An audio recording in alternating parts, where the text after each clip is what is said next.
परमेश्वर पिता को हृदय से धन्यवाद देता हूँ कि परमेश्वर पिता ने आज मेरे और आपको इतना सुंदर समय दिया और in blink of an eye, twinkling of an eye में 2020 गया और आज मैं और आप स्वस्थ, तंदुरुस्त, भले, चंगे, हैंडसम, ब्यूटीफुल हम 2021 में आज हम प्रवेश कर चुके हैं। इसलिए हम सबका मन परमेश्वर के लिए धन्यवाद से भरा हुआ है। हम परमेश्वर पिता को धन्यवाद देते हैं इस सुंदर समय के लिए कि आज हम सब 2021 में हम प्रवेश कर चुके हैं। साथ ही मैं परमेश्वर पिता को हृदय से धन्यवाद देता हूँ कि परमेश्वर पिता ने मुझे ये ब्यूटीफुल अपॉर्चुनिटी दी कि सबसे पहले 2020 के लास्ट संडे में मैंने अनुग्रह का सुसमाचार शेयर किया और ये परमेश्वर ने आज मुझे फिर से यहाँ पे खड़े किया है कि 2021 की फर्स्ट सर्विस में मैं आप लोगों के साथ अनुग्रह का मैसेज गॉस्पेल ऑफ ग्रेस में आप लोगों के साथ शेयर करूँ। तो जो मैसेज परमेश्वर पिता ने मुझे दिया, जो आज मैं आप लोगों के साथ शेयर करने वाला हूँ, ये बहुत ही सुंदर और बहुत ही पावरफुल मैसेज है। और मैं इसको ये कहूँगा कि हमारा ये जो साल 2021 का जो वर्ष है, इस साल का ये थीम, इस साल का उद्देश्य यही विषय होना चाहिए। एंड आई बिलीव यही विषय 2021 का होगा भी। तो ये विषय है जो साल 2021 का विषय है कि मेरे और हमको प्रभु यीशु मसीह के बारे में सुनना है।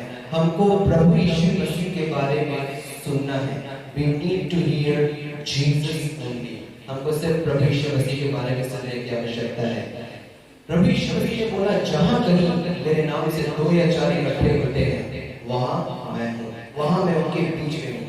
प्रभु यीशु मसीह हमेशा मेरे और आपके साथ है। जैसे उन्होंने इब्रानियों 13 में उन्होंने प्रॉमिस किया कि मैं तुम्हें कभी न छोड़ूंगा, न मैं कभी तुम्हें त्यागूंगा।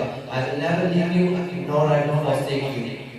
परंतु प्रभु यीशु मसीह ने जब बोला कि जहाँ कहीं मेरे नाम से 2 या 4 इकट्ठे होते हैं, इसका ये मतलब है कि जब हम एक साथ इकट्ठे होते हैं, उस जगह पे एक स्पेशल एनॉइंटिंग है, उस जगह पे एक स्पेशल अभिषेक है, उस जगह पे एक स्पेशल आत्मा की लीडिंग है। तो आज हम सब यहाँ पे इकट्ठे हुए हैं। यहाँ पे आज परमेश्वर की एक स्पेशल एनॉइंटिंग है, परमेश्वर की एक स्पेशल अभिषेक है। इवन जितने लोग इस वीडियो के द्वारा मुझे सुन रहे हैं, आप जहाँ से भी मुझे सुन रहे हैं, उस प्लेस पे एक पर्टिकुलर स्पेशल एनॉइंटिंग है प्रभु यीशु मसीह की, क्योंकि हम यीशु मसीह के नाम से आज इकट्ठे हुए हैं। तो आज बहुत समय मेरे पास बहुत थोड़ा है और इस थोड़े समय में बहुत ढेर सारी बातें आप लोगों के साथ शेयर करनी है। सो बिना समय वेस्ट किए हम सीधे जाएंगे मत्ती रचित सुसमाचार उसका 17 अध्याय। मत्ती रचित सुसमाचार उसका 17 अध्याय, जहाँ पे बाइबल मेरे और आपको बताती है। आपको आप बाइबल पढ़िए तो उसमें देख लीजिए, आप यहाँ स्क्रीन में आपको दिख रहा होगा। 6 दिन के बाद प्रभु यीशु मसीह पतरस, याकूब और यूहन्ना को लेकर किसी ऊंचे पहाड़ पर एकांत में प्रभु यीशु मसीह गए। अब ये जो पहाड़ है, जब आप इस्राएल जाएंगे तो इस्राएल में आपको ताबोर पर्वत पर लेकर के जाया जाएगा। हम लोग भी जब इस्राएल गए थे तो इस्राएल में हमको माउंट टैबर पर लेकर के गया था और ताबोर पर्वत को ऐसा बताया जाता है कि इसी पहाड़ के ऊपर प्रभु यीशु मसीह का रूपांतर हुआ था। पर मैं ताबोर पर्वत को नहीं मानता कि ताबोर पर्वत में प्रभु यीशु मसीह का रूपांतर हुआ था, क्योंकि बाइबल बोलती है कि प्रभु यीशु मसीह किसी ऊंचे पहाड़ पर लेकर के गए। अब ताबोर पर्वत के जब आप पढ़ेंगे तो ताबोर पर्वत की हाइट समुद्री तल से 534 फीट, 534 फीट समुद्री तल से ताबोर पर्वत ऊंचा है। तो वो कौन सा पहाड़ था जहाँ पे प्रभु यीशु मसीह का रूपांतर हुआ? मैं जो विश्वास करता हूँ कि प्रभु यीशु मसीह का रूपांतर हरमोन पर्वत पर हुआ, जो कि सीरिया के बॉर्डर पे, इसराइल और सीरिया की बॉर्डर पे माउंट हर्मन है, जहाँ पे बहुत ऊंचा पहाड़ है, जहाँ पे बर्फ जमती है।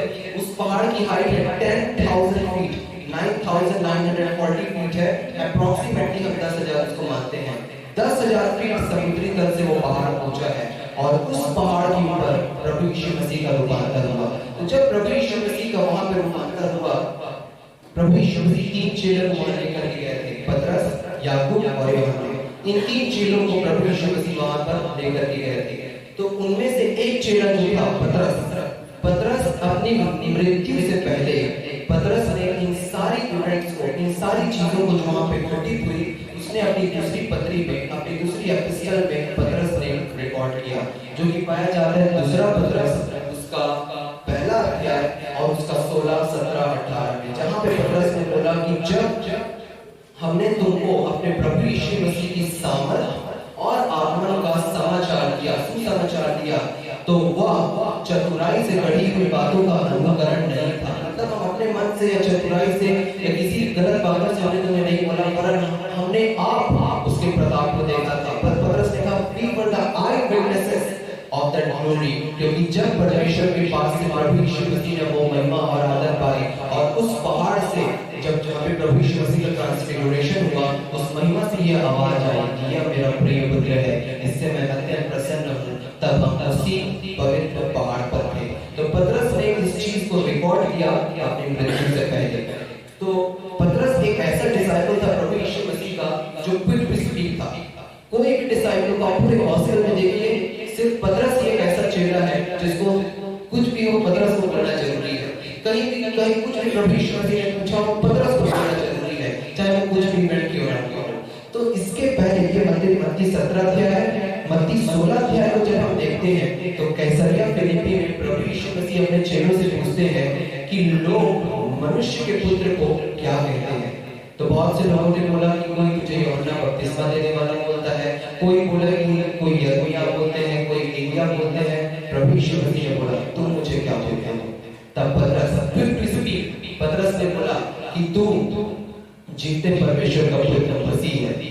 तो जब पतरस ने ऐसा बोला कि तुम जीते परमेश्वर का पुत्र मसीह है, उसी वक्त प्रभु यीशु मसीह ने बोला, हे पतरस, योना की संतान, तू धन्य है, क्योंकि मांस और लहू ने नहीं, परंतु मेरे पिता ने जो स्वर्ग में है इन बातों को तुझ पर प्रकट किया है। क्योंकि इस प्रकार का जो रेवलेशन है, इस प्रकार का जो प्रकटीकरण है, ये कहीं और से नहीं मिलता, ये डायरेक्टली परमेश्वर की ओर से मिलता है। क्योंकि उसने डायरेक्टली प्रभु यीशु मसीह को जान लिया कि प्रभु यीशु मसीह कौन है। पतरस ने जान लिया कि प्रभु यीशु मसीह जीवते परमेश्वर का पुत्र है। तो प्रभु यीशु मसीह ने बोला कि मांस और लहू ने नहीं, परंतु मेरे पिता ने जो स्वर्ग में है इन बातों को तुझ पर प्रकट किया।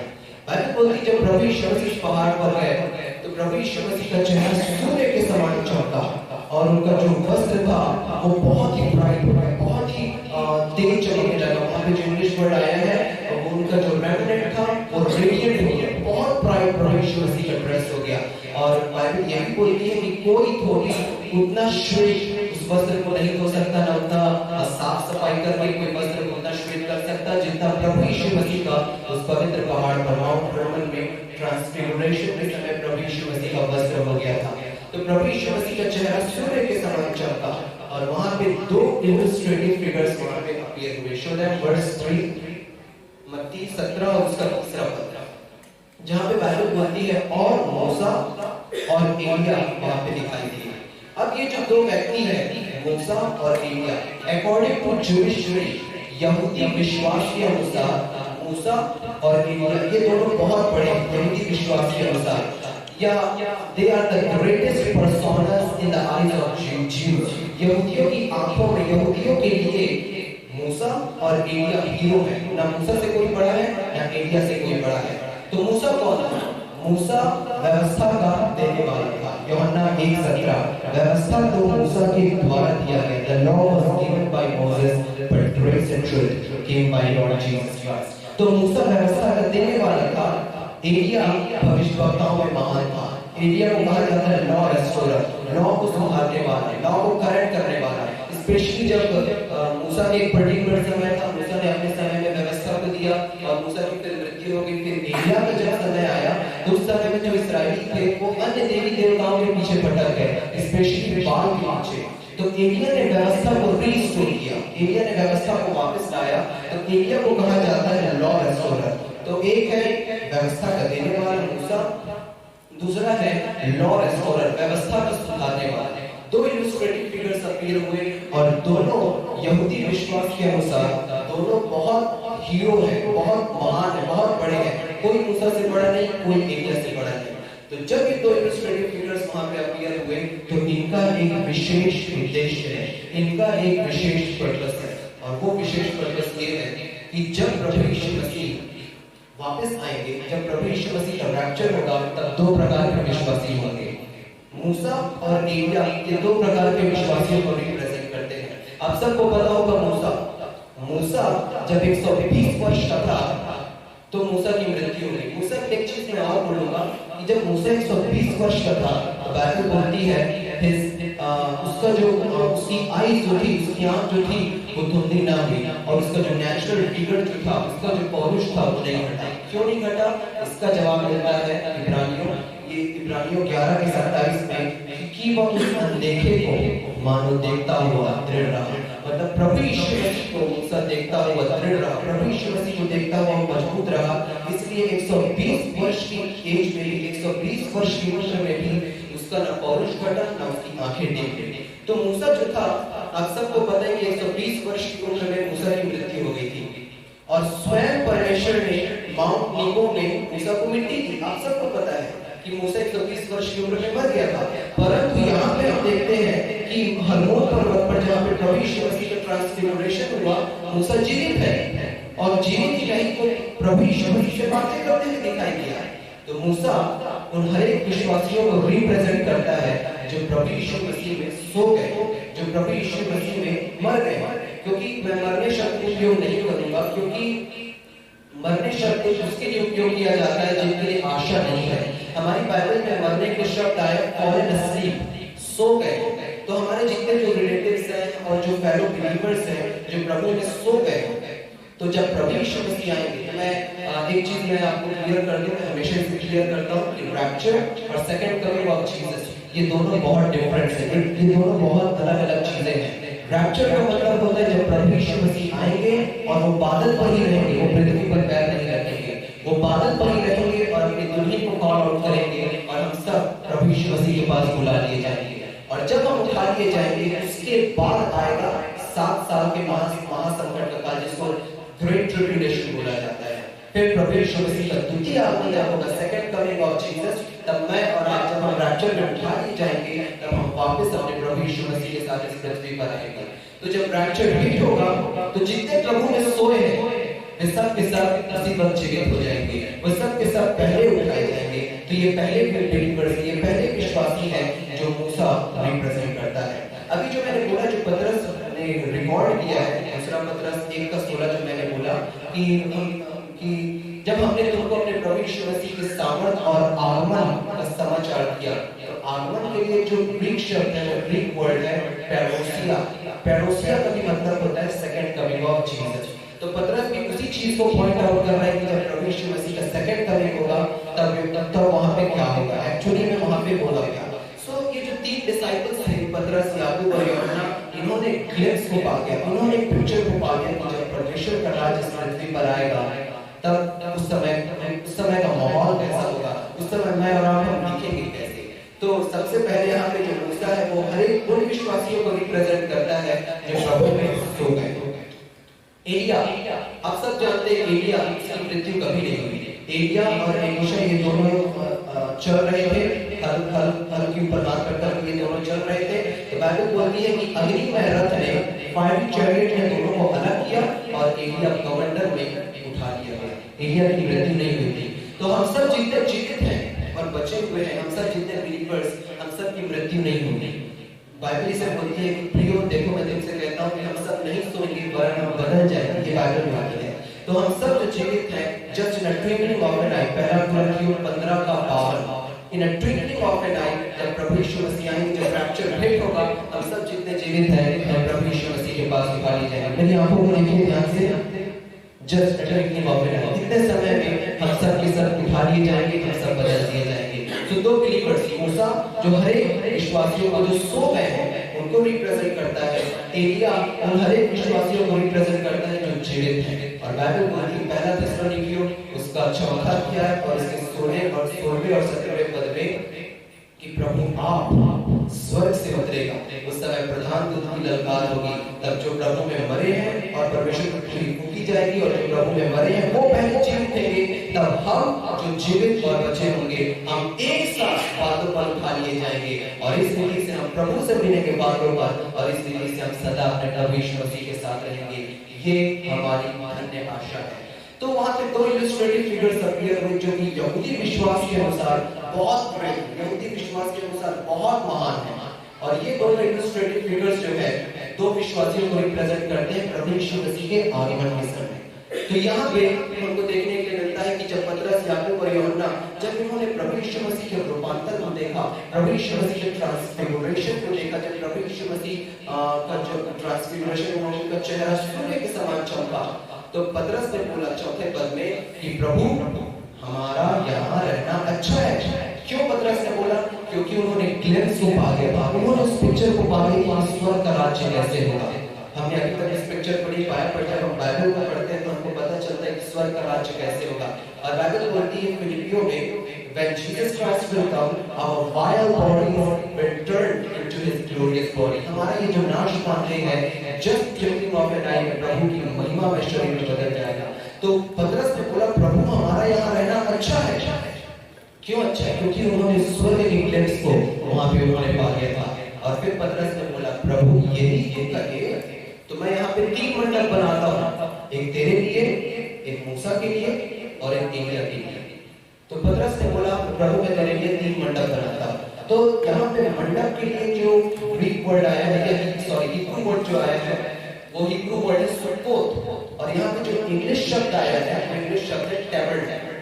टैबरनेकल का मतलब होता है टेम्पररी शेल्टर, इसको हम इब्रानी में बोला जाता है टेम्पररी शेल्टर। तो परमेश्वर ने इस्राएलियों को बोला था कि तुम 7 वार्षिक पर्व सेलिब्रेट करना है। लेविटिकस चैप्टर 23 अध्याय में परमेश्वर ने बोला कि तुम 7 वार्षिक पर्व सेलिब्रेट करना। तो उसमें से एक पर्व है जिसको बोला जाता है फीस्ट ऑफ टैबरनेकल, तम्बुओं का पर्व जिसे बोला जाता है, जिसमें ये जो जूइश बिलीवर्स होते हैं वो हर एक प्रकार के विंडोज को, प्लांट्स को, पेड़ पौधे को लेकर के एक टेम्पररी शेल्टर, एक टेम्पररी झोपड़ी बनाते हैं और उस झोपड़ी को बना करके वो उसमें रहा करते हैं और स्मरण करते हैं कि जब हमारे पुरखा विल्डरनेस का मतलब हमारी हिंदी बाइबल में जंगल दिया हुआ है, पर विल्डरनेस का मतलब होता है डेजर्ट, मरुस्थल। तो जब हमारे पुरखा जब विल्डरनेस के मरुस्थल में भटकते थे तो इसी प्रकार से तंबुओं में वो रहा करते थे।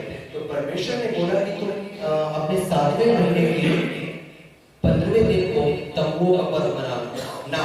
ये जो यहूदियों का जो 7वां महीना आता है, इसको यहूदी लोग बोलते हैं, जैसे यहूदियों का पहला महीना आप सबको पता है अबीब का महीना, तो यहूदियों का जो 7वां महीना है वो कहलाता है तिश्रेई का महीना।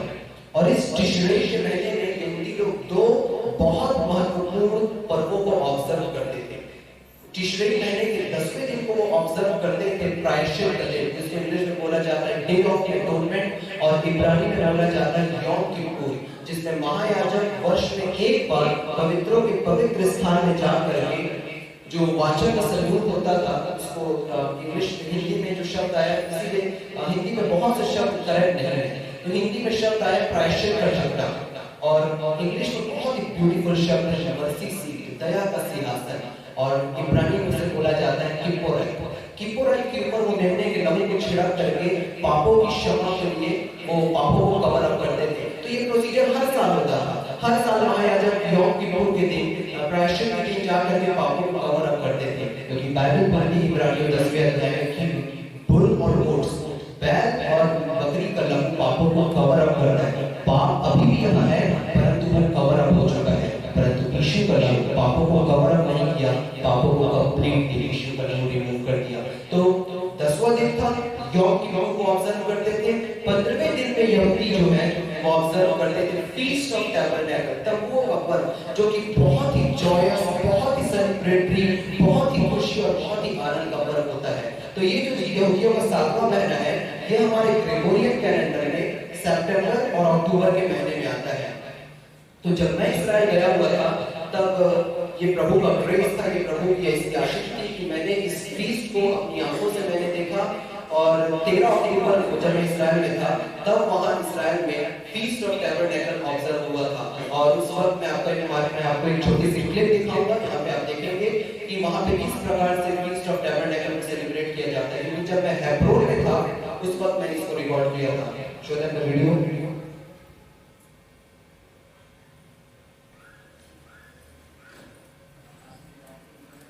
ये आपको देख रहा होगा वहां से।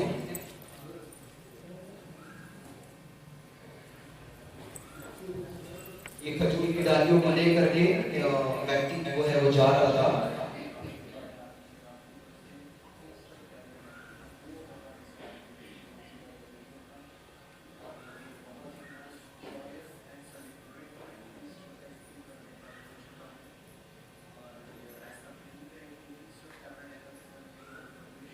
और जितनी जो जूइश रैबिनिकल सोर्सेज जो होती है उनके अनुसार ये भी पता चलता है कि इसी पर्व के समय में ही, ये आपको येलो दिख रहा है, ये तंबू है, इसी प्रकार से ये तंबू बनाया करते थे। मैं आपको एक और पिक्चर शो करूंगा कि जो इसराइल में जो फ्लैट होते हैं, फ्लैट में किस प्रकार से तंबू बनाए जाते थे। फोटो लगा इसके बाद। तो ये जो आपने वीडियो देखा, ये हेब्रोन का वीडियो है। तो 13 अक्टूबर को वहां पे ये फीस्ट जो है ये सेलिब्रेट करना स्टार्ट हुआ। और इसी पर्व में जूइश रैबिनिकल सोर्सेज के अनुसार आपको पता चलता है कि इसी पर्व के बीच में प्रभु यीशु मसीह का जन्म हुआ। प्रभु यीशु मसीह फीस्ट ऑफ टैबरनेकल में प्रभु यीशु मसीह पैदा हुए। यहाँ पे आप एक फोटो में आपको दिखा रहा हूँ, आपको दिख रहा होगा ये फ्लैट में ये एक तंबू बना हुआ है, आपको दिख रहा होगा ये ब्राउन कलर में जो दिख रहा है। तो ये अपने घर के बाहर में सुकोत बनाते हैं, टैबरनेकल बनाते हैं, और उस टैबरनेकल में अपने सीजन का पहला फल, अपने सीजन का पहला फ्रूट को खजूर की डालियों को लेकर के ये अपने घर से निकल करके उस तंबू में जाकर के रहते हैं। और उस तंबू में जाकर के वो स्मरण करते हैं कि जब हमारे पुरखा विल्डरनेस में भटक रहे थे तो इसी प्रकार से वो इन सुकोत में रहा करते थे। तो पतरस यही बोल रहा था कि प्रभु क्या मैं तेरे लिए 3 टैबरनेकल 3 सुकोत मैं यहाँ पे बनाता हूँ, एक तेरे लिए, एक मूसा के लिए, एक एलिया के लिए। और ये बोल करके पतरस बहुत बड़ी गलती कर रहा था, क्योंकि पतरस प्रभु यीशु मसीह को मूसा से और एलिया से कंपेयर कर रहा था। जो पतरस था कोई किसी को नहीं बोलना है, लेकिन पतरस को बोलना जरूरी है। तो पतरस वही था जिसने तुरंत बोला कि प्रभु मैं यहाँ पे 3 मंडप बनाऊंगा, 3 टैबरनेकल बनाऊंगा। तो अनकॉन्शियसली पतरस प्रभु यीशु मसीह को मूसा के लेवल में लाया। बाइबल बोलती है इब्रानियों में और प्रकाशित वाक्य में कि मूसा परमेश्वर के घर का सेवक है, मूसा परमेश्वर के घर का सर्वेंट है, और एलिया भी परमेश्वर का सेवक है। दोनों परमेश्वर के सेवक है। और प्रभु यीशु मसीह परमेश्वर के घर के स्वामी है, प्रभु यीशु मसीह परमेश्वर के घर के मालिक है। तो पतरस स्वामी को सेवक के लेवल में ले आया। जो पतरस है वो प्रभु यीशु मसीह को मूसा और एलिया के लेवल में लाकर के कंपेयर करने लगा। आप प्रभु यीशु मसीह को किसी से कंपेयर नहीं कर सकते। You cannot compare Jesus with the lawgiver or with prophets, with any doctrine or with any books. किसी भी पुरखा से, व्यवस्था से, लॉ से, किसी भी चीजों से आप प्रभु यीशु मसीह को कंपेयर नहीं कर सकते। और यदि आप कंपेयर करेंगे प्रभु यीशु मसीह को तो परमेश्वर पिता को कंपेयर करने नहीं देंगे। इसी का 5वां पद बोलता है मत्ती 17:5 में कि जब पतरस बोल ही रहा था, मतलब जब पतरस यीशु मसीह के लेवल को नीचे ले आया, मूसा और एलिया के लेवल, जब वो कंपेयर कर ही रहा था परमेश्वर पिता अलावा नहीं किए। बाइबल बोलती जब वो बोल ही रहा था एक श्वेत बादल ने उन्हें घेर लिया, एक ब्राइट क्लाउड ने उन्हें घेर लिया, और उस क्लाउड से, उस बादल से आवाज निकली, ये मेरा प्रिय पुत्र है, इसकी सुनो। This is my beloved son, hear him। Singular, एक वचन। परमेश्वर ने क्या बोला? ये मेरा प्रिय पुत्र है, इसकी सुनो, एक वचन। परमेश्वर ने बोला कि इन सब की सुनो, मूसा की भी सुनो, यीशु की भी सुनो, एलिया की भी सुनो, इस पुस्तक की भी सुनो, इस डॉक्यूमेंट की सुनो, इस पुरखा की सुनो। नहीं नहीं नहीं नहीं, परमेश्वर ने बोला hear him, इसकी सुनो, एक वचन। और मैंने स्टार्टिंग में बोला आज का हमारा जो थीम है वर्ष 2021 का, हमको सिर्फ यीशु मसीह के बारे में सुनना है। हमको सिर्फ ना कि मूसा, ना कि एलिया, सिर्फ और सिर्फ प्रभु यीशु मसीह के बारे में। परमेश्वर पिता बोले ये मेरा प्रिय पुत्र है, इसकी सुनो। तो जब परमेश्वर पिता ने बोला तो एक ब्राइट क्लाउड ने घेर लिया। जब हम नए नियम में देखते हैं पूरी बाइबल में 2 बार परमेश्वर पिता ने आकाश को बोला, 2 बार। पहली बार जब हम देखते हैं तो जो जॉर्डन रिवर का जो एरिया, क्योंकि आप सबको पता है जो यरदन नदी है वो जाकर मृत सागर में गिरती है, और जो मृत सागर है, जो डेड सी है, वो पृथ्वी का सबसे निचला पॉइंट है, सबसे निचला स्थान डेड सी, आप सबको पता होगा, जो कि 1390 फीट अप्रोक्सीमेटली 1400 फीट समुद्री तल से वो नीचे है। और जब आप जाएंगे यरूशलेम से यरीहो की ओर, तो जब हम नीचे जाते हैं तब कान में थोड़ा प्रेशर पड़ता है, क्योंकि हम पृथ्वी के लोएस्ट पॉइंट पे हम जाते हैं उस समय। तो डेड सी के पास जब प्रभु यीशु मसीह ने बपतिस्मा लिया तो जॉर्डन रिवर का जो एरिया डेड सी के आसपास का एरिया है वो पृथ्वी का सबसे निचला स्थान है। तो जब प्रभु यीशु मसीह का बपतिस्मा हुआ, बाइबल कहती है परमेश्वर ने आकाश को यीशु के ऊपर खोला और यीशु के ऊपर खोल करके बोला, ये मेरा प्रिय पुत्र है, इससे मैं अत्यंत प्रसन्न हूं। First time on the lowest point of the planet, और पृथ्वी के सबसे निचले स्थान में। दूसरी बात, पूरे इस्राएल के सबसे ऊंचे स्थान में माउंट हॉर्मन, जो इस्राएल का सबसे ऊंचा पहाड़ है, सीरिया के बॉर्डर में 10,000 feet above the sea level, वहां पे ब्राइट क्लाउड से परमेश्वर पिता ने उन्हें घेर लिया और उस बादल से आवाज आई, ये मेरा प्रिय पुत्र है, इसकी सुनो। From the lowest point to the highest glory, father finds pleasure in Jesus. पृथ्वी के सबसे निचले स्थान से महिमा के ऊंचे स्थान में परमेश्वर ने कहा, ये मेरा प्रिय पुत्र है, इससे मैं अत्यंत प्रसन्न हूं।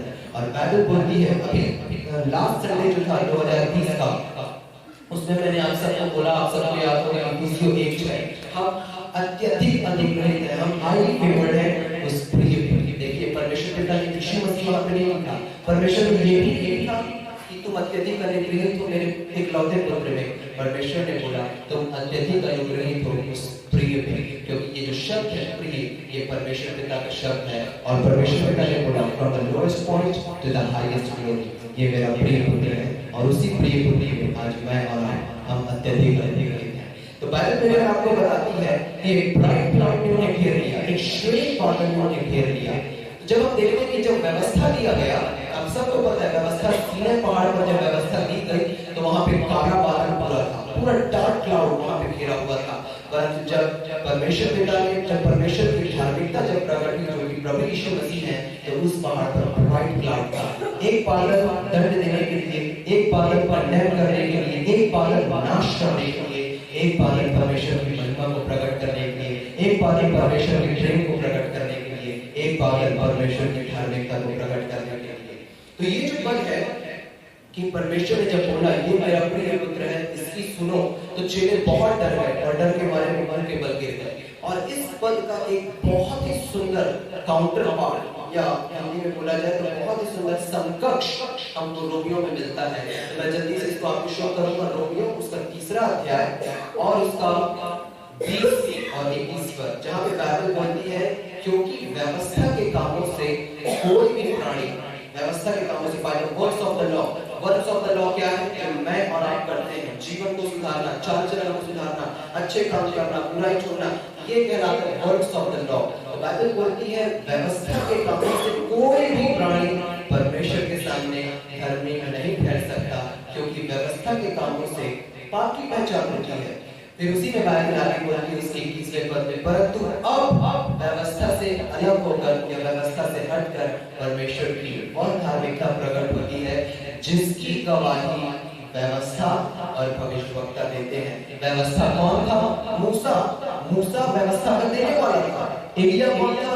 भविष्यवक्ताओं में महान था। तो क्योंकि मूसा और एलिया ये दोनों उस पवित्र पहाड़ पर थे, ये दोनों उस माउंट हर्मन पर थे और उन्होंने परमेश्वर की आवाज को सुना। मूसा और एलिया ने परमेश्वर की आवाज को सुना, ये मेरा प्रिय पुत्र है, इसकी सुनो। तो अब व्यवस्था से अलग होकर परमेश्वर की वह धार्मिकता प्रकट हुई, जिसकी गवाही व्यवस्था अर्थात मूसा और भविष्यवक्ता अर्थात एलिया, जिसकी गवाही व्यवस्था और भविष्यवक्ता मूसा और एलिया दोनों उसकी गवाही देते हैं। ये परमेश्वर का अनुग्रह है। हम जब देखते हैं जब व्यवस्था दी गई उस वक्त से लेकर के हर एक लोगों का अपना अपना अलग टाइम था। पहले टाइम था मूसा का, मूसा का एक पर्टिकुलर टाइम था। मूसा के टाइम के बाद एलिया का टाइम आया, एलिया के टाइम के बाद सारे लोगों का समय अब चले गए, सारे सब लोगों का समय गया। और अब बाइबल बोलती है कि व्यवस्था को मूसा के द्वारा दिया गया है, परंतु अनुग्रह और सच्चाई प्रभु यीशु मसीह के द्वारा पहुंची। ना देने में और पहुंचने में बहुत अंतर है। अभी यहाँ मैं खड़े होकर के प्रीचिंग कर रहा हूँ, ये मैसेज मैं अपने घर से ऑनलाइन भी दे सकता था, तो ये कहलाता है कि मैंने मैसेज घर से दिया, या मैं एक सीडी के द्वारा या एक पेन ड्राइव के द्वारा ये मैसेज देता, तो वो कहलाता है मैसेज मेरे द्वारा दिया गया। परंतु मैं स्वयं यहाँ पे आकर खड़े होकर के मैसेज प्रीच कर रहा हूँ, मैं स्वयं यहाँ पे आया, तो ये एक पर्सनल इंटीमेसी को क्रिएट करता है। तो परमेश्वर ने व्यवस्था को दिया, परंतु अनुग्रह और सच्चाई, जिसको इब्रानी में बोला जाता है हेसेड वे अमेन, हेसेड वे अमेन, ग्रीक में बोला जाता है कैरिस काय एलेथिया। प्रभु यीशु मसीह है इस स्वयं इस पृथ्वी पर आए। बाइबल में अगर आपको बताते हैं कि जब श्वेत बादल ने प्रभु यीशु मसीह को घेर लिया, वहां से परमेश्वर की महिमा प्रकट हुई, और फिर उसके बाद जब प्रभु यीशु मसीह पहाड़ से जब नीचे आए, बाइबल में अगर आपको बताती है प्रभु यीशु मसीह का चेहरा ब्राइट, प्रभु यीशु मसीह का चेहरा चमका, प्रभु यीशु मसीह के चेहरे से एक शबाना ग्लोरी निकल रही थी। बाइबल में और आपको ये भी बताती है कि जब मूसा 10 आदमियों को लेकर के जब वो पहाड़ से नीचे उतरा, तो मूसा के चेहरे से ज्योति चमकी, मूसा का चेहरा बहुत ब्राइट चमक रहा था, और जब मूसा नीचे आया तो लोग उसे देख करके डर करके भागने लगे। क्यों? क्योंकि मूसा के चेहरे से जो लाइट निकल रही थी, जो ज्योति निकल रही थी, वो ज्योति बोल रही थी कि सबने पाप किया और सब परमेश्वर की महिमा से रहित हैं, सबको परमेश्वर का दंड मिलेगा, सबको परमेश्वर मारेंगे, और इतना ही नहीं, तुम्हारे पापों का दंड परमेश्वर तुम्हारी दूसरी, तीसरी और चौथी पीढ़ी को भी परमेश्वर को दंड देंगे। और ये जब मूसा के चेहरे से जब वो ज्योति निकली, सारे लोग वहां से भागने लगे। परंतु जब प्रभु यीशु मसीह पहाड़ से नीचे आए, उनका चेहरा और भी तेज चमका। इब्रानी शब्द जो है यहाँ पे प्रभु यीशु मसीह के चेहरे से शकाया ग्लोरी निकल रही थी। शकाया ग्लोरी मैं आपको बताता हूँ जल्दी से कि जो परमेश्वर का मंदिर जो था, उसका सबसे पहले होता था आउटर कोर्ट, आउटर कोर्ट के बाद आता था होली प्लेस, पवित्र स्थान जहाँ पे धूप जलाया जाता था, और उसके बाद पर्दा था, पर्दे के बाद आता था पवित्रों का पवित्र स्थान, जिसको हिब्रू में बोला जाता है कदोश कदोशिम, मोस्ट ऑफ द उस स्थान में परमेश्वर की महिमा प्रकट होती है, उस स्थान में परमेश्वर की ओर से डायरेक्ट ग्लोरी रहती थी, वहां उसको बोला जाता है शकाया ग्लोरी, जो परमेश्वर की ओर से वहां से नीचे आ रहा था। जब प्रभु यीशु मसीह पहाड़ से उतरे, तो परमेश्वर की महिमा यीशु मसीह के चेहरे से निकल रही थी, और वो जो शब्द है वो शकाया ग्लोरी, यीशु के चेहरे से शकाया ग्लोरी निकल रही थी। और जब लोगों ने उस ग्लोरी को देखा, इस ज्योति को देखा, तो सब लोग प्रभु यीशु मसीह के पास आए, क्योंकि वो ज्योति यीशु के चेहरे से जो निकल रही थी, वो ज्योति बोल रही थी कि सबने पाप किया, परंतु यीशु का लहू तुम्हारे सारे पापों को धो के साफ कर दिया है, शुद्ध कर दिया है। अब तुम्हारे पास अधिकार है कि तुम परमेश्वर के प्रेजेंस में खड़े हो सकते हो, और सब लोग प्रभु यीशु मसीह के पास आए। बाइबल बोलती है उसी के बाद कि जब परमेश्वर पिता ने बोला ये मेरा प्रिय पुत्र है, इसकी सुनो, तो चेले मुंह के बल गिर गए और अत्यधिक डर गए, बहुत चेले घबरा गए, चेले मतलब थर-थर हो गए, हमारे बाप ने हमने क्या चीज देख लिया, क्योंकि परमेश्वर पिता स्वयं बोल रहे थे। तो जब चेले डर गए, तब प्रभु यीशु मसीह पहाड़ से नीचे आए, और नीचे आकर के पहली चीज प्रभु यीशु मसीह ने की, प्रभु यीशु मसीह ने टच किया। ये जो चेले थे, इनका क्या इनका प्रिविलेज था, आप सोचिए। अभी प्रभु यीशु मसीह के पिता से महिमा पाई, अभी प्रभु यीशु मसीह का ट्रांसफिगरेशन हुआ, रूपांतर हुआ, और उसी प्रभु यीशु मसीह के वार्म टच को, महिमा में प्रभु यीशु मसीह के टच को उन चेलों ने पाया। इन 3 चेलों ने प्रभु के वार्म टच को उन्होंने पाया।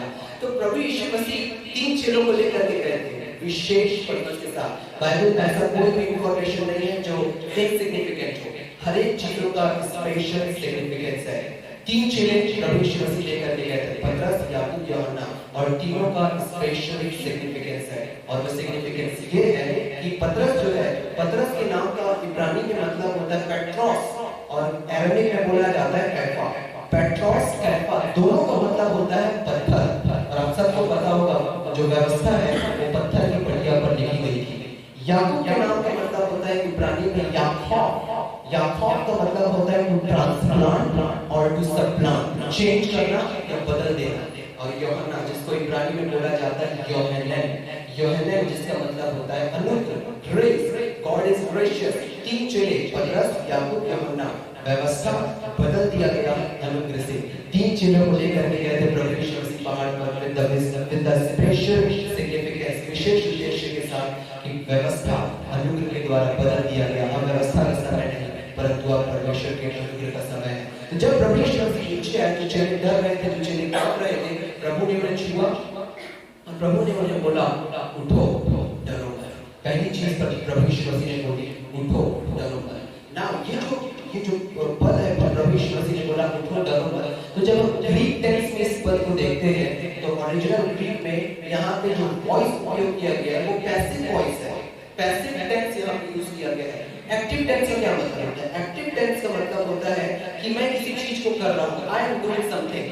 पैसिव टेंस का मतलब होता है something is being done onto me and I am not the one to do that, कि कुछ चीज मुझको हुई है पर उस चीज का करने वाला मैं नहीं है। तो पैसिव टेंस में जो पद लिखा हुआ है इसका ये मतलब है कि प्रभु यीशु मसीह आए और उन्हें बोले उठो, डरो मत, और अपने हाथों से प्रभु यीशु मसीह ने अपने चेलों को प्रभु यीशु मसीह ने उठाया। तो बाइबल हमको बोलती है कि सबने पाप किया और सब परमेश्वर की महिमा से रहित है। Everyone fall short of the glory of God. प्रभु यीशु मसीह आया, अपने हाथों से मेरे और आपको उठाया। अब मैं आ गया, अब मैं तुमको उठाने, अब मैं तुमको उठाऊंगा। और लास्ट में बाइबल बोलती है उसी में कि जब चेलों ने आंखें उठा करके देखी, जब चेलों ने आंखें उठा करके देखी, तो उन्होंने यीशु को छोड़ और किसी को ना देखा। उन्होंने यीशु को छोड़ और किसी को ना देखा। 2021 का थीम सुनो तो प्रभु यीशु मसीह की, देखो तो प्रभु यीशु मसीह की।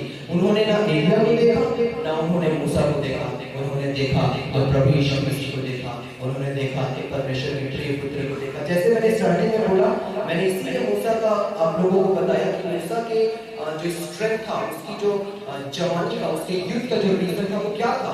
वो उस अनदेखे को मानो देखता हुआ दृढ़ रहा। प्रभु यीशु मसीह को देखता हुआ वो दृढ़ रहा। और एक चेलों ने मत्ती 17 के 8 में उन्होंने आंखें उठा करके यीशु के सिवा और किसी को ना देखा। तो ये हमारे प्रभु यीशु मसीह है जो प्योरली ग्रेस को प्रभु यीशु मसीह प्रकट करने के लिए आए। फाइनली मैं इस मैसेज को लास्ट 2 पॉइंट के बाद में क्लोज करूंगा, और वो लास्ट पॉइंट ये है कि मत्ती रचित सुसमाचार उसका 17वां अध्याय ये खत्म कैसे होता है। मत्ती रचित सुसमाचार उसका 17वां अध्याय ये खत्म कैसे होता है। तो जब आप देखेंगे मत्ती 17 के लास्ट पॉइंट को, तो आपको मिलेगा कि प्रभु यीशु मसीह जब वापस कफरनहूम में जाते हैं, तो कफरनहूम में जब प्रभु यीशु मसीह जाते हैं, तो एक व्यक्ति जो मंदिर में से रहता है, मंदिर के आराधनालय में से रहता है, वो पतरस से पूछता है कि क्या तेरा गुरु कर नहीं पटाता? क्या तेरा गुरु टेंपल टैक्स नहीं पटाता? ना, पतरस क्विक टू स्पीक, किसी को नहीं बोला, लेकिन पतरस को बोलना जरूरी है, बिना सोचे समझे। हाँ, मेरा गुरु कर पटाता है। पतरस का पॉइंट ऑफ व्यू बहुत सही था। पतरस अपने गुरु को नीचे दिखाना नहीं चाहता था। पतरस चाहता था कि मेरे गुरु, मेरे प्रभु यीशु मसीह हमेशा ऊंचे लेवल पे रहे, हमेशा मेरे प्रभु यीशु मसीह अच्छे रहे, जो पतरस की पॉइंट ऑफ व्यू थी। तो पतरस बिना सोचे समझे बहुत जल्दी बोल दिया, हाँ मेरा गुरु कर पटाता है। तो जब प्रभु यीशु मसीह के पास पतरस वापस आता है, इससे पहले कि पतरस कुछ बोले, प्रभु यीशु मसीह पतरस को बोलते हैं कि हे पतरस, पृथ्वी के राजाओं को कर किससे वसूलना चाहिए? पृथ्वी के राजाओं को कर किससे वसूलना चाहिए? पुत्रों से या परायों से? यहाँ पे ध्यान दीजिए, बाइबल का एक एक शब्द में जान है। प्रभु यीशु मसीह ने क्या बोला? पुत्रों से, पुत्रों से, बहुवचन। क्यों प्रभु यीशु मसीह पुत्र बोल रहे? क्योंकि अब मैं और आप, प्रभु यीशु मसीह जब आ गए तो मैं और आप अब हम परमेश्वर के प्यारे बेटे और बेटियां हैं। तो प्रभु यीशु मसीह मेरे और आपको इंक्लूड करेंगे, मेरे और आपको जोड़ करके प्रभु यीशु मसीह बोल रहे पुत्रों से या परायों से। पतरस ने बोला कि प्रभु जो पृथ्वी के राजा हैं उनको परायों से कर वसूलना चाहिए। प्रभु यीशु मसीह ने बोला तो पुत्र स्वतंत्र हो गए, जो पुत्र है मैं और आप हम सब हम स्वतंत्र हो गए। तो यहाँ पे प्रभु यीशु मसीह ने इतना ब्यूटीफुल डेमोन्स्ट्रेशन प्रभु यीशु मसीह ने दिया कि प्रभु यीशु मसीह एक्चुअली में पतरस अभी भी पतरस क्या कर रहा है? वो मूसा की सुन रहा, क्योंकि व्यवस्था बोलती है कि हर एक लोगों को आधा शेकेल कर पटाना जरूरी है। मूसा ने बोला था व्यवस्था में कि हर एक लोगों को आधा शेकेल टेंपल टैक्स पटाना जरूरी है, परंतु एक्चुअली में पतरस किसकी सुन रहा है? अभी थोड़ी देर पहले मत्ती 17 में पतरस ने आवाज सुनी, ये मेरा प्रिय पुत्र है, इसकी सुनो। अभी पतरस किसकी सुन रहा है? अभी पतरस मूसा की सुन रहा है। पतरस का जवाब था, उसकी रिस्पांसिबिलिटी होनी चाहिए कि यीशु के पास आकर पूछना चाहिए, क्योंकि यीशु मसीह पुत्र है, कि क्या प्रभु मुझे कर पटाना चाहिए या कर नहीं पटाना चाहिए ना। अब यहाँ पे प्रभु यीशु मसीह पतरस को बहुत ही इंपॉर्टेंट चीज प्रभु यीशु मसीह प्रूव करने वाले हैं। प्रभु यीशु मसीह ने बोला ठीक है पतरस, एक बंसी ले और जाकर के मछली मार, और जो पहली मछली मिलेगी उस मछली के मुंह में एक सिक्का होगा, उसको लेकर के जाकर के कर पटा। प्रभु यीशु मसीह ने पतरस को ये नहीं बोला कि जाकर के ढेर सारी मछली मारते रहे, एक आध मिनट में तेरे को ये सिक्का मिल जाएगा मिल जाएगा। नहीं, प्रभु यीशु मसीह ने बोला पहली मछली तेरे को खोजना नहीं पड़ेगा, फर्स्ट फिश जो तुझे मिलेगी उसी के मुंह में सिक्का होगा। तो यहाँ पे प्रभु यीशु मसीह ने पतरस को प्रूव किया कि मैं इस पृथ्वी का सृजनहार हूं। प्रभु यीशु मसीह ने प्रूव किया कि मैं परमेश्वर का प्रिय पुत्र हूं। और जब प्रभु यीशु मसीह परमेश्वर के प्रिय पुत्र हैं, तो मछली भी उनकी आज्ञा का पालन करती है। तो जब प्रभु यीशु मसीह ने ऐसा बोला कि ये जो मछली है, इस मछली को बोला जाता है सेंट पीटर फिश के नाम से इस मछली को जाना जाता है। ये मछली क्या करती है? ये मछली अपने अंडों को अपने मुंह में लेकर के चलती है। तो जब पतरस ने मछली मारी तो अंडों की जगह पे इस मछली के मुंह में सिक्का था। जब मैं इसराइल गया हुआ था तो वहां पे फिश को हमने खाया था। मैं आपको जल्दी से इसकी फोटो शो करता हूँ। उसी के नेक्स्ट फोटो, इसको सेंट पीटर फिश के नाम से जाना जाता है।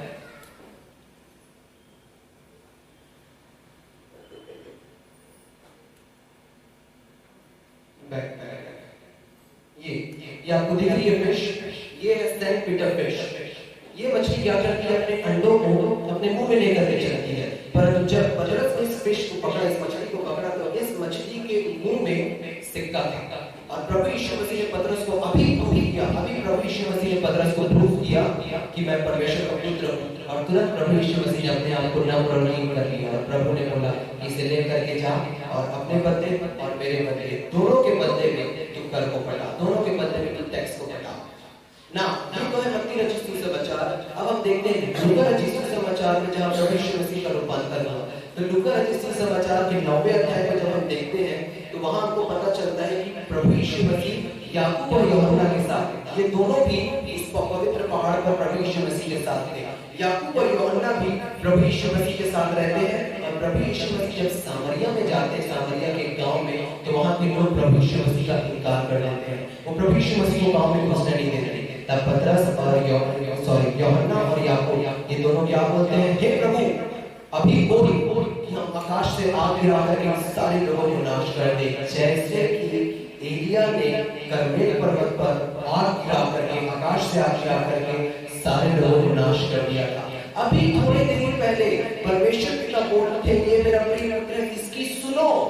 और याकूब और यूहन्ना किसकी सुन रहे हैं? अभी भी ये एलिया की सुन रहे हैं। मूसा किसकी, पतरस किसकी सुन रहा था? मूसा की सुन रहा था। और याकूब और यूहन्ना किसकी सुन रहे हैं? एलिया की सुन रहे हैं। तो यहाँ पे प्रभु यीशु मसीह ने डांटे, प्रभु यीशु मसीह ने रिब्यूक करके बोले, क्या तुम नहीं जानते कि तुम किस आत्मा के हो? मनुष्य का पुत्र विनाश करने के नहीं, परंतु मनुष्य का पुत्र जीवन देने के लिए आया है। तो प्रभु यीशु मसीह अभी परमेश्वर ने जब प्रभु यीशु मसीह को महिमा और आदर दिया, प्रभु यीशु मसीह ने जब महिमा और आदर को परमेश्वर पिता से पाई, थोड़ी देर बाद ही मूसा और एलिया की बातों को पतरस, याकूब और यूहन्ना, जबकि ये तीनों आंखों देखे गवाह थे, ये तीनों आई विटनेसेस थे उस महिमा और उस आदर के। और अभी ये किसकी सुन रहे हैं? मूसा की, एलिया की, व्यवस्था के देने वाले की और भविष्यवक्ता की। अभी भी ये उन्हीं लोगों की बातों को सुन रहे हैं। एंड फाइनली लास्ट पॉइंट जो मैं आपके साथ शेयर करने वाला हूँ इस मैसेज का, और वो पॉइंट ये है कि जो एलिया और मूसा, ये दो इलस्ट्रेटिव फिगर, जब ये उस पवित्र पहाड़ पर अपीयर हुई, जब ये इस पवित्र पहाड़ पर प्रभु यीशु मसीह के ट्रांसफिगरेशन के सामने वो दिखाई दिए, तो ये क्या बातें कर रहे थे? बाइबल बोलती है लूका 9:31 में कि ये महिमा सहित, ये दोनों महिमा सहित वहां पे प्रकट हुए और प्रभु यीशु मसीह की मरने की चर्चा ये कर रहे थे जो यरूशलेम में होने वाली थी।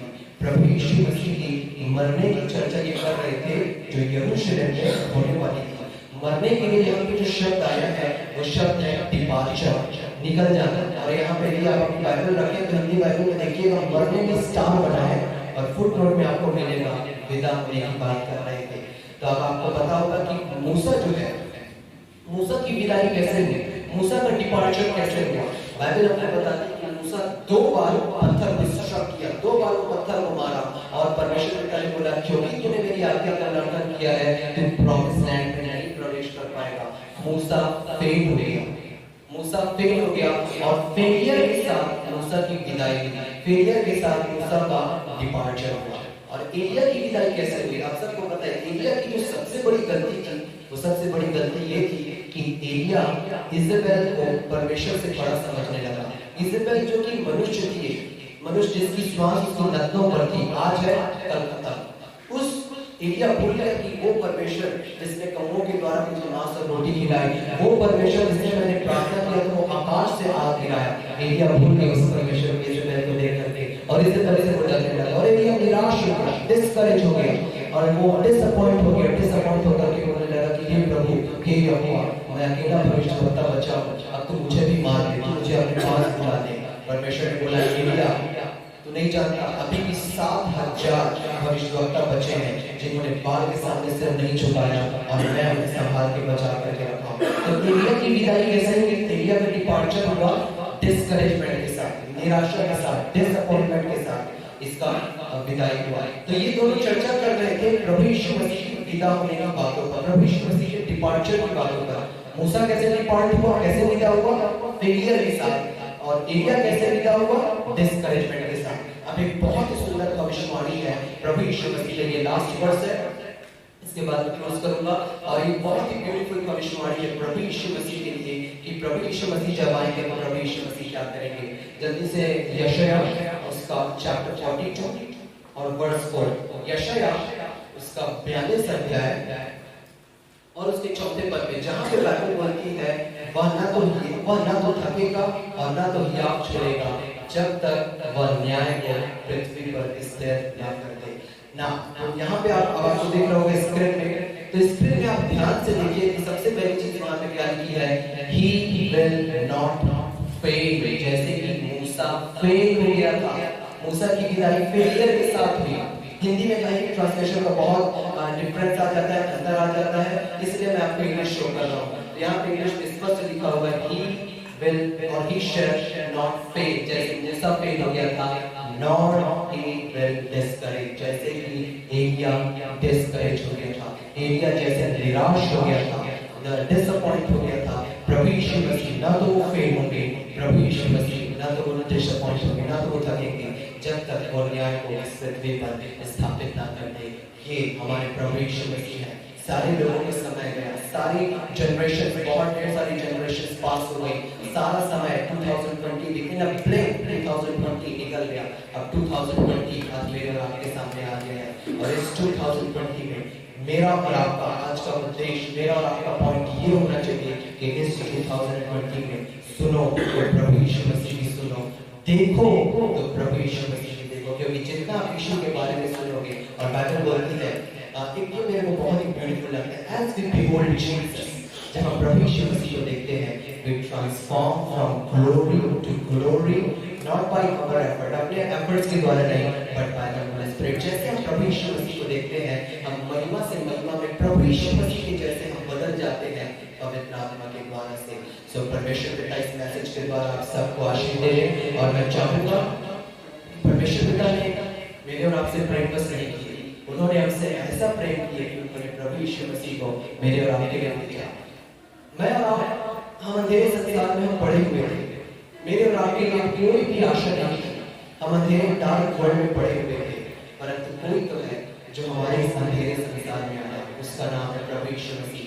बाइबल बोलती है पहला पत्रस 2:9 में, प्रभु यीशु मसीह वो हमारे डार्कनेस में आए और हमको प्रभु यीशु मसीह, बाइबल इंग्लिश में बोलती है, अपनी मार्वलस लाइट में, अपनी महिमामय ज्योति में प्रभु यीशु मसीह मेरे और आपको लाया। तो आज मैं और आप महिमामय ज्योति में हैं, क्योंकि प्रभु यीशु मसीह हमारी डार्कनेस में प्रवेश किए, और इतना ही नहीं, हमारे सारे पापों को, सारे अधर्म के कामों को, सारी बुराइयों को, सारी तकलीफों को अपने ऊपर लिए, और अपना जीवन, अपना स्वास्थ्य, अपनी चंगाई, जो भी सारी अच्छी चीजें थी, सारी चीजें प्रभु यीशु मसीह ने मेरे और आपको दी।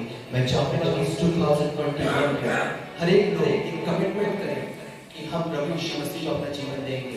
प्रभु यीशु मसीह मेरे और आपके लिए स्वर्ग को छोड़कर के आ गए, he came as a long way as a heavenly stranger, मेरे और आपके लिए स्वर्ग को छोड़कर के आ गए। अब मेरा और आपका ये समय है, मेरा और आपका ये टाइम है कि हम अपना जीवन प्रभु यीशु मसीह को दें। तो मैं चाहूंगा कि आप अपने स्थान में खड़े होकर के मेरे साथ एक छोटी सी प्रेयर को करें, और उसी के साथ ही साथ मैं चाहूंगा कि 2021 के लिए इस प्रेयर के बाद मैं आप लोगों के ऊपर एक ब्लेसिंग प्रोनाउंस करूंगा, और जब मैं ब्लेसिंग को प्रोनाउंस करूंगा तो मैं चाहूंगा कि आप सब अपने होठों में आमीन शब्द का उपयोग करें, या अपने मन में आमीन शब्द का उपयोग करें, क्योंकि जब हम आमीन बोलते हैं तो हम परमेश्वर के साथ एग्री होते हैं कि सो बी इट, परमेश्वर ऐसा ही हो। और बाइबल बोलती है कुरिन्थियों में, all the promises of God, परमेश्वर की हर एक ब्लेसिंग मेरे और आपके लिए हाँ और आमीन, यस एंड आमीन, all the blessings of the Lord.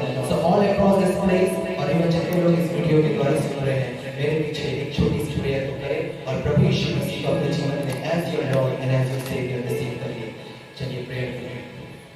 प्यारे पिता परमेश्वर, मैं आपको हृदय से धन्यवाद देता हूँ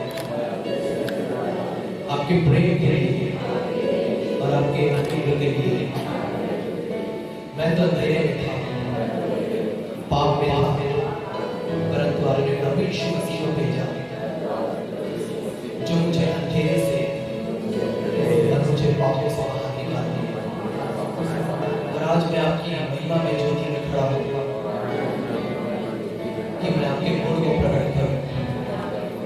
मैं आपकी प्रेम के लिए धन्यवाद देता हूँ प्यारे पिता। परमेश्वर पिता, मैं आपको धन्यवाद देता हूँ कि आज आप मुझे स्वस्थ, तंदुरुस्त, अच्छे और भले वर्ष 2021 में प्रवेश कराएंगे।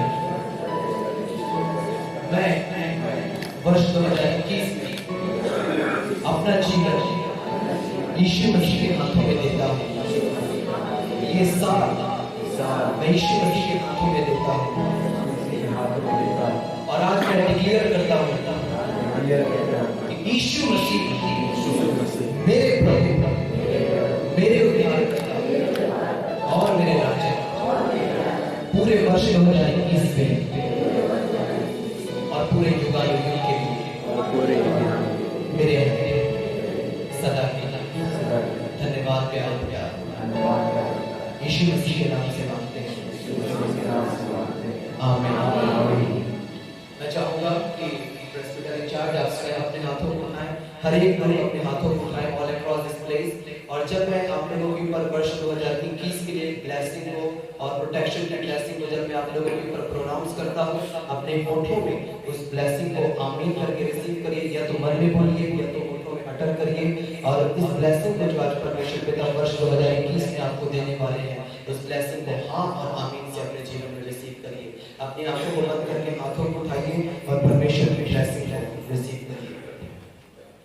इस वर्ष 2021 परमेश्वर पिता हर एक लोगों को जो यहाँ पे खड़े हुए और हर एक लोग इस वीडियो के द्वारा देख रहे हैं, एक एक लोगों को परमेश्वर पिता अब्राहम की ब्लेसिंग से यीशु मसीह के नाम से ब्लेस करें। परमेश्वर पिता आप में से एक एक लोगों को, आपको और आपके परिवार को व्यवस्था 28 की ब्लेसिंग से यीशु मसीह के नाम से ब्लेस करें। परमेश्वर पिता आपको ब्लेस करें और हर एक प्रकार के डेंजर से, हर एक प्रकार के खतरों से बचाएं। परमेश्वर पिता वर्ष 2021 में आपके हर एक कार्यों को, आपके हाथों के कार्यों को, आपके फैमिली के फल को, जो आपके छोटे छोटे बच्चे हैं, परमेश्वर ने यीशु मसीह के नाम से प्रॉस्पर करें। परमेश्वर पिता आप में से हर एक लोगों को इस वर्ष 2021 में हर एक प्रकार के वायरस से, हर एक प्रकार के डेंजर से, हर एक प्रकार के एक्सीडेंट से, हर एक प्रकार से उस खतरों से जिसे हम जानते भी नहीं, हर एक अननोन डेंजर से यीशु मसीह के नाम से परमेश्वर पिता आपको और आपके परिवार को प्रोटेक्ट करे। परमेश्वर पिता आपको कीप करे। परमेश्वर पिता यीशु मसीह के नाम से आपको अच्छा स्वास्थ्य प्रदान करे, आपको अच्छी तंदुरुस्ती प्रदान करे, आपको लंबा जीवन से परमेश्वर पिता ब्लेस करे, जैसे कि आपकी आत्मा प्रभु यीशु मसीह की उन्नति करती है। इस वर्ष 2021 परमेश्वर पिता यीशु मसीह के नाम से आपको ब्लेस करे कि हर एक आपकी सिकनेसेस हेल्थ में बदलने पाए, हर एक आपके जो जीवन में डिजीजेस या बीमारी है यीशु मसीह के नाम से वो चंगी होने पाए। From sickness to health, from death to life, in the name of the Lord Jesus Christ. आप लोगों के जीवन में जो भी परेशानी है, जो भी आप लोगों के जीवन में जो भी बीमारी है, तकलीफ है, जो भी फाइनेंशियल प्रॉब्लम है, जिस एरिया में भी आप लोगों के जीवन में तकलीफ है, in the name of the Lord Jesus Christ हर एक चीजों को आप लोगों के जीवन से कैंसिल करता हूँ यीशु मसीह के नाम से। आप लोगों के जीवन में यीशु मसीह की ब्लेसिंग मैं क्लेम करता हूँ और पर मैं चाहता हूँ कि आप में से हर एक लोग हर एक चीजों में प्रॉस्पर करें। आप लोग अच्छे हो, आप लोग स्वस्थ हो, आप लोग तंदुरुस्त हो यीशु मसीह के नाम से। एंड फाइनली परमेश्वर पिता अपने शालोम पीस को आपको परमेश्वर पिता दे और परमेश्वर अपने मुंह का प्रकाश आपको ऊपर चमकाए और इस पूरे वर्ष 2021 में परमेश्वर पिता always be gracious to you. हमेशा परमेश्वर पिता आपके ऊपर अनुग्रहकारी हो, आपको अपने पक्ष में, अपने अनुग्रह में, अपने फेवर में एक शील के समान कवर अप करके रखे। हर एक मुझे हम खड़े होकर के प्रार्थना कर रहे हैं। मैं एक एक लोगों को, एक एक फैमिली मेंबर्स को और जितने वीडियो के द्वारा सुन रहे हैं, अभी इसी वक्त पूरे 2021 वर्ष के लिए यीशु मसीह के लहू के बारे के सारे में हर एक लोगों को बांध देता हूँ। हर एक लोगों के जीवन को यीशु मसीह के लहू में छिपाता हूँ। आप लोग ब्लेस हो, आप लोग आशीषित हो, आपके द्वारा यीशु की ज्योति चमके और आप दूसरों के लिए आशीष का कारण बनने पाए। फाइनली लास्ट में मैं चाहूंगा कि आप लोगों के मन में जो भी आज प्रेयर रिक्वेस्ट है, बाइबल बोलती है प्रभु यीशु मसीह ने बोला मरकुस 11:24 में कि तुम जो कुछ मेरे नाम से पिता से मांगोगे वो तुम्हें देगा। और प्रभु यीशु मसीह ने ये बोला कि तुम जो कुछ विश्वास करो तो प्रतीति करो कि तुम्हें मिल गया है। अभी भले ही आपको वो ब्लेसिंग नहीं मिली है, पर आप प्रतीति करो कि वो आपको मिल गया है और वो आपको मिल जाएगी। ये कुछ सेकंड, आधा मिनट का सेकंड बचा होगा, 30 सेकंड, आपकी जो भी प्रेयर रिक्वेस्ट है आपके मन में इस वर्ष 2021 के लिए आप उसे परमेश्वर के पास मांग लीजिए एंड फाइनली लास्ट प्रेयर के साथ सर्विस को क्लोज करेंगे। जो भी आपके मन में प्रेयर रिक्वेस्ट है आप अपने मन में प्रेयर करिए, क्योंकि प्रभु आपसे प्रेयर करते हैं और प्रभु चाहते हैं कि आप प्रभु से मांगो और आपकी जो भी प्रेयर रिक्वेस्ट है प्रभु कभी उसे मना ही नहीं करेंगे। Lord will bless you, Indeed the Lord will bless you.